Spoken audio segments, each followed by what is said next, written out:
Tugu barimo Will Consultants and Construction Company Limited na Gwasili Limited akubwira ati wowe ukeneye services z'ubwubatsi rwose gahunda zigenda neza cyane. Ariko nakwibutsa ko na Golden Park mu karere ka Bugesera bungo babagezeyo muri uyu mugoroba bavuye ku kazi bakomeje kwifata neza. Live band barambwira ko bimeze neza cyane. Igisope kirahari mu kanya televiziyo barabazifunguye. Championnat Espagne La Liga, English Football Cup mu Bwongereza, Italian Coppa Italia biraza ko bimeze neza cyane. Nta kibazo na kimwe rwose waburugira uri hariya muri Golden Park mu karere ka Bugesera. Ugere hariya hafi yahimukiye deposit birayi mu gihe Nyamata rwagati. Gahunda zigende neza cyane. Reka tugire kuri iki kizira rero gikomeje kugenda kiganza hera ni mu karere ka Rubavu mu burengerazuba bw'u Rwanda. Mu karere ka Rubavu mu burengerazuba bw'u Rwanda rwose. Wumve nawe ibyabereye hariya mu burengerazuba bw'u Rwanda mu karere ka Rubavu. Ese ni ibiki byagenze bite? Umunyamasengesho w'umupasiteri akurikiranyweho gusambanya umwana bari mu cyumba cy'amasengesho. Ubushinjacyaha ku rwego rwisumbuye rwa Rubavu bukurikiranye umugabo w'imyaka 36 y'amavuko. Umunyamasengesho akurikiranyweho icyaha cyo gusambanya umwana w'umukobwa w'imyaka 16 abikoreye mu cyumba cy'amasengesho ahantu bita ko haba hari ikikera kimeze neza hari Imana, ariko umva bihakorerwa mu cyumba cy'amasengesho uhohotera umwana. Icyakurikiranyweho cyakoze mu ijoro ryo ku ya 16 Kanama 2025 mu mudugudu wa Gafuku mu kagari ka Gikombe mu murenge wa Rubavu mu karere ka Rubavu mu burengerazuba bw'u Rwanda. Ubushinjacyaha buvuga ko ukekwaho icyaha ari we uhagarariye icyumba cy'amasengesho kuko ari we mwarimu, bakaba bamwita pasiteri, ariko mushaka bamwite pasiteri wa kienyeji kuko bari pasiteri wenyewe ntabwo bari gukora ibikorwa nk'ibingibi byanduye. Ntabwo yari gukora ibikorwa nk'ibingibi byanduye by'umwanda byo kwica umwana ahagaze, ukamwica amarangamutima, ukamwica no ku mubiri. Amakuru avuga ko uwo munsi rero aba bana b'abakobwa bari ku rusengero bahakora amasuku. Bagiye gutaha ababwira ko bwije batagomba gutaha mu ijoro, ko ahubwo bareka bakarara basenga bagataha mu gitondo. Abafasha no kubimenyesha ababyeyi babo kugira ngo bataza kwifata impungenge ko abana babo baraye ku rusengero. Mwumve babyeyi aho abana banyu baba bari n'ibirura bahura nabyo byitwikiriye uruhu rw'intama. Ngo baraye basenga bigeze mu ijoro hagati bararyama barasinzira. Bamaze gusinzira uregwa acunga uwo mwana w'umukobwa aryamye azimya amatara, aramwegera aramusambanya. Abandi bakobwa bahise bakangukira hejuru basanga uyu mugabo ari hejuru y'umwana ari kumusambanya, bacana amatara barasohoka bariruka baratoroka. Wasanga nawe yari kubototera avuye ku ruhu. Iyi nkuru dukesha ubushinjacyaha ivuga ko uregwa atemera icyaha akurikiranyweho nubwo yemera ko yaraye mu rusengero hamwe n'abo bana, akandi ko urusengero rwabo rufite icyumba kimwe aricyo barayemo bose basenga. Ntabwo inkuru y'ubushinjacyaha igaragaza ngo aba bana bose bari bangaye b'abakobwa bararanye n'uwo witwa umupasiteri, witwa mwarimu, witwa umunyamasengesho, ariko hari ibindi agambiriye. Ubwo hari abandi yogugoje bariyumyeho, hari abahitamo kuruca bakarumira, bakanga kwiteranya, bakanga guseba, bakanga kubiciro ry'imigani ku muryango nyarwanda. Ariko nanone niba yarahise bitangaza icyo gihe nanone agiye kwa muganga, nizere ko ngubwo bagiye kwa muganga kora ko hari ibimenyetso bya gihanga bitabigaragaza uwakorewe icyaha, kandi abantu bagomba no kwirinda gusibanganya ibimenyetso. Mu gihe umwana yahohoteye nguko mubyeyi uzirinde guhita umesa iyo myenda ye, ndetse no koga rwose azaba byihanganiye kuko ayo masaha make ntabwo azatuma nubundi atongera koga ngo ake cyangwa abo umuntu muzima. Oya, uzabe wihanganye kugira ngo udasibanganya ibimenyetso, kuko n'umwuhagira nugira gute hari ibimenyetso uzaba uri gusibanganya. Kandi ibyo ngibyo nibyo byitabwaho muri Rwanda Forensic Institute. Yahoze ari laboratoire ariko urumva bayizamuriye ubushobozi, iri abapima ibimenyetso bya gihanga gahita bagaragaza ati we kigabo urimo uraburana Rwandanze toka urasha konona abana. Noneho nkibaza nti niyo mwana azaba akaba atekanye. Mutwoherereza ubutumwa kuri 0798654521 ukanya turafungwa n'umurongo wa telefone. Manzi mabwire icyo amategeko ateganya, niba abantu amategeko barayaciye amazi nabibutse yuko icyaha cyo gusambanya umwana cyashyizwe mu byaha bidasaza, ni kimwe mu byaha bidasaza cyo kimwe n'icyaha cya jenoside. Ibyo biri mu byaha, n'icyaha cya ruswa mu byaha bije hafi n'abankwibukije kano kanya. Icyaha cyo gusambanya umwana, icyaha cya ruswa, icyaha cya jenoside ni ibyaha bidasaza. Icyo amategeko ateganya rero kuri kino cyaha akurikiranyweho uyu witwa umupasiteri, mu bapasiteri 100 usangamo ingegera nka 20-50. Uzizera ndureke nde ko bose bavuga kimwe. Icyaha cyo gusambanya umwana akurikiranyweho giteganywa n'ingingo ya 14 y'itegeko 059/2023 ryo ku ya 4 Ukuboza 2023 rihindura itegeko nomero 68/2018 yo ku ya 30 Kanama 2018 riteganya ibyaha n'ibihano muri rusange. Gusambanya umwana, itegeko risobanura ko umuntu wese ukora ku mwana kimwe mu bikorwa bishingiye ku gitsina abakoze icyaha. Ibyo bikorwa rero bikaba bivugwa mu ngingo y'133 y'iryo tegeko tukubwiye haruguru. Gushyira igitsina mu gitsina, mu kibuno cyangwa mu kanwa k'umwana, gushyira urugingo urwo ari rwo rwose rw'umubiri w'umuntu mu gitsina cyangwa mu kibuno cy'umwana, gukora ikindi gikorwa cyose ku mubiri w'umwana hagamijwe ishimisha mubiri. Iyo abihamijwe n'urukiko ahanishwa igifungo kitari munsi y'imyaka 20 ariko kitarenze imyaka 25. Iyo umuntu mukuru asambanyije umwana uri munsi y'imyaka 14, igihano kiba igifungo cya burundu kidashobora kugabanywa kubera impamvu nyoroshyacyaha. Iyo tugize amahirwe bashira icyumweru tutavuze inkuru nk'iyi ngiyi y'igisaza cy'imyaka 60, 70, 50 kuzamura cyasambanyije akana kari munsi y'imyaka 10, cyakononye, cyakishe gahagaze. Uriya n'umwicanyi mu bandi nuko adakoresha inkota cyangwa umuhoro, ariko nawe ari n'umwicanyi wakoresheje intwaro yindi.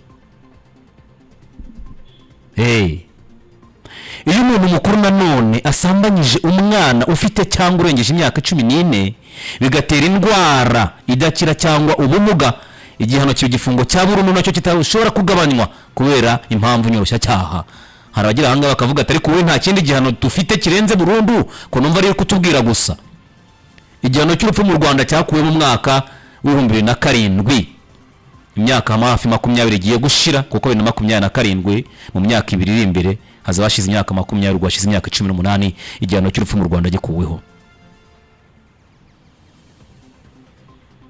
Iyo umuntu mukuru asambanyije umwana bigakurikirwa no kumugira umugabo cyangwa umugore, harabigenza gutyo, igihano kiba igifungo cya burundu kidashobora kugabanywa kubera impamvu nyoroshyacyaha. Wononye umwana umugize umugabo cyangwa umugore. Ntuzatekereze ko hano gusa nubwo abenshi aba ari abagabo bahohotera abana, ariko hari n'abakobwa cyangwa abagore nabo bahohotera uduhungu dutoya hariya tutarageza iyo myaka. Uzajya ubyumva. Nubwo biba gake ariko nabyo birahari, ariko nubwo binabaye rimwe na rimwe abantu babiha agaciro gato ugereranyije n'ibyo ku bakobwa, bitewe nuko twakuze twumva ko umwana w'umukobwa ari hohoterwa, ariko umwana yaba umuhungu yaba umukobwa bose barahohoterwa.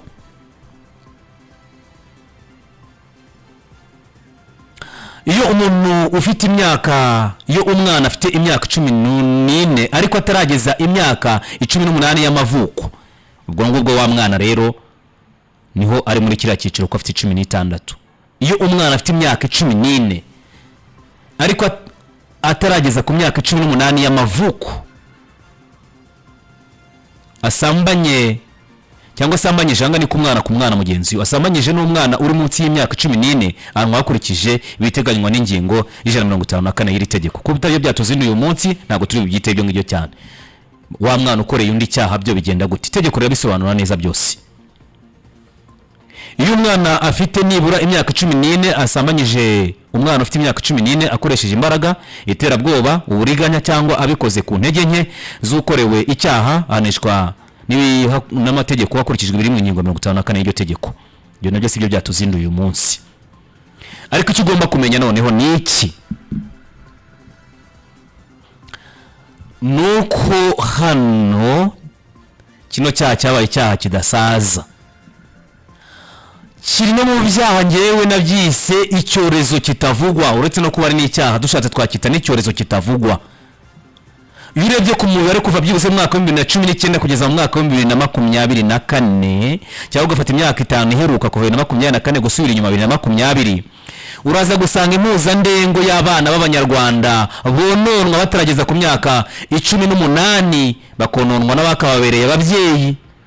Kora ko benshi mu bantu usanga ari abantu bakuru yewe bafite n'abana babo, bakumva ko abana babo bagomba kurindwa ariko batarinda abandi, kandi umwana n'umuryango, umwana n'uw'igihugu. Usanga ari 21 kuzamura buri mwaka. Ushobora gufata abo bana babahohotewe bakabyara, kubyara n'ingaruka zigaragarira amaso. Ibaze noneho izafite zo ku mutima zitagaragara, gutakaza ishuri, kuba outcast, ruvumwa mu muryango nyarwanda, gutakaza icyizere, kwirukanwa mu muryango, kubyara umwana nawe witwa umwana mu irangamimerere, kubura ibyangombwa byo mu irangamimerere, kugira umwana wagwingiye, kuko twabonye yuko mu bana 38% baragwingiye, usanga 38 muri bo baba bakomoka kuri bari abana babyaye abandi. None tukaba dufite ikibazo cy'ababyeyi, ushaka ubu wakwiswa umubyeyi koko ninde? Niwe witwa umukozi w'Imana, witwa umunyamasengesho, witwa mwarimu, ngo mwarimu kandi nuko bayigishwa ubwo ngo bijyanye n'ijambo ry'Imana ku ikanisa, ku rusengero hari bose yaba yitwa mwarimu yigisha ibiki nyine? Abayigisha ibijyanye n'ijambo ry'Imana aho ngaho. Abana baje gukora isuku aho ngaho ubituye ibyo ngibyo. Niki cyakorwa kugira ngo umwana w'umunyarwanda atekane, arindwe icyo cyorezo kitavugwa kititaweho? Hari indwara byavuga ngo zititaweho, zirimo amavunja, zirimo iki ngo zititaweho, ariko iki nacyo ni icyorezo kititaweho.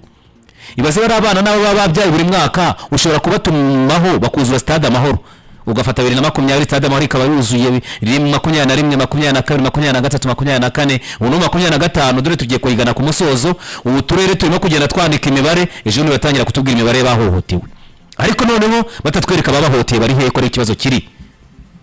Turacyafite icyuho mu kuvuga abana bahohotewe, tuterekana ngo babahohoteye bari hehe. Niho ikibazo kiri. Hari usanga yarabaye imfizi y'akarere, imfizi y'umurenge, abana yarabamaze. Haracyari ibibazo byo kunga, haracyari ibyo gutanga ikiru. Nta kintu cyagombye kuba gitangwa ku muntu wishe umwana w'u Rwanda rw'ejo. Umwana w'imyaka 14 yabyaye, 16 yabyaye, umwana abyara undi. Turacyafite ikibazo cyo gutakaza indangagaciro. Twavugaga hariya ngo umuturage ku isonga, ngo indangagaciro z'umuyobozi, umuturage ku isonga biwe mu ndangagaciro z'umuyobozi, ariko sizo ndangagaciro uwo muyobozi warazifite. Havuze ngo indangagaciro yo kumva ko umwana ari umutware, umwana agomba kwitabwaho, agomba kurengerwa. Ariko niyo umwana agomba kuba akaba aratekanye, niba ajya mu masengesho kwa pasiteri akaba aramusambanyije, yasigarana na se wamubyaye akaba aramusambanyije, aramwononnye, yasigarana na nyirasenge akaba aramwononnye, yasigarana na sekuru akaba aramwononnye, yanasigarana n'umukozi wo mu rugo bwo urumva ntibyaba bikiri inkuru iremereye cyane mu gihe se na sekuru bakoze ibyo, ise wabo yakoze ibyo, nyirarume yakoze ibyo. Indangagaciro y'umuntu dukomeje kwishakisha itoroshi kumanywa, kandi niyo ihatse ibindi.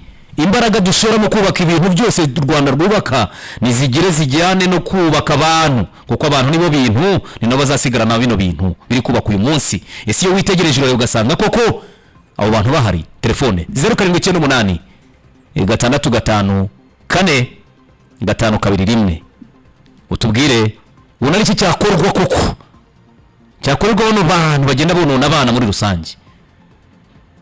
Turabivuga uko bukeye nuko bwije, ariko amasomo banza abantu atarabinjira neza. Ibihano biroroshye babiciye amazi. Iyo myaka twavuze harimo burundu, harimo imyaka 20-25. Bimeze bite? Ese umuryango nyarwanda aho ngaho twebwe bimeze bite aho mu isibo? Niba umuntu wubatse ubwiherero araramenyekanye ko yabwubatse nta byangombwa, kuki wasambanyije umwana wo kwakana kakamutera inda atamenyekana? Harimo ikihe kibazo aho ngaho? Bipfira hehe? Harabura iki? Uyu muti uzanywebwa nande? Yinkongoro ni bande bagomba kuyinywaho kugira ngo koko uwo muti tuwunywe nk'abanyarwanda dukire? kanitawe umuvandimwe ku murongo wa telefone. Mwiriwe neza cyane. Ninde tuvugana hiragana he? Yitwa Kariste ndi kumugina. Yego Kariste kumugina hariya Saint Nyasi muraturanye neza. Rwose hafa. Nuko gitekerezo twihuse. No bitega hinda. Rwose abantu twataye ubupfura dutanubunyanga mugo n'ubuzima no. Sinzi ukuntu bizagenda ariko nje hari icyo mbona. Yego. Nubwo mu bana batoya kubarenesha inkoni ngo byaraciwe n'igihano cy'urupfu cyakuweho. Ariko nibuze ibyo bigabo nibajya babigezayo byabihamye bajya babishyiraho inkoni rwose babikubita ikibuno n'icya leta. Nibuze atahavuga ati cya nakoze cyatumye numva icyanga cy'icyacu. None ko agaruka yarabaye inyamaswa noneho akabashakira kubamara.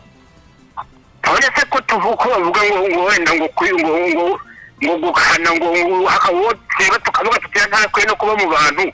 Hano rero usanga bigenze gutyo bashira. Hano bashira ariko ubona nta somo abantu bakura mu bintu tubona. Banza hasigara bake beza. Hari irenga kamera ukabona n'umuntu adakwiye kuba. Urakoze cyane rwose. Mu byo avuze ati indangagaciro y'ubupfura. Indangagaciro y'ubupfura natwe dukomeje kwishakisha itoroshi ku manywa. Nyine twakemana Ndayisenga reka mushimire cyane kuba twabanye muri iki kiganiro. Inshuti yacu yakadasohoka wahisemo neza cyane. Nyagasani nadutiza ubugingo tuzasubira ku munsi w'ejo hagati aho gahunda za 93 n'igice kimwe zirakomeje.